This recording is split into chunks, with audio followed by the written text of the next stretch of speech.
এরপরে প্রশ্ন, বিভিন্ন শিক্ষা প্রতিষ্ঠানের ছাত্রছাত্রীর অনুপস্থিত থাকলে জরিমানা নেওয়া হয়, এই টাকা কোন খাতে ব্যয় করবে এবং এই অর্থ দিয়ে শিক্ষকের বেতন দেওয়া যাবে কিনা? ভাইরা আমার, খুব গুরুত্বপূর্ণ মাসআলা।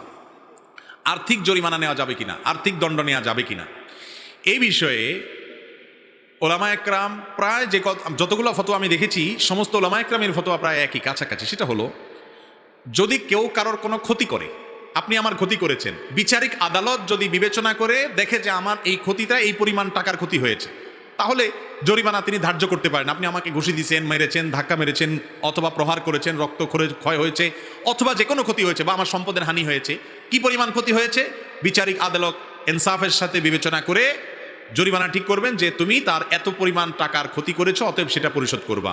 এটা ঠিক আছে, এই ক্ষতিপূরণ জায়েজ আছে। এছাড়া স্কুলে আসে নাই সেজন্য 10 টাকা জরিমানা, বা বেতন 10 দিন পরে দিছে সেজন্য 100 টাকা জরিমানা, এইরকম জরিমানা এটা জায়েজ নাই।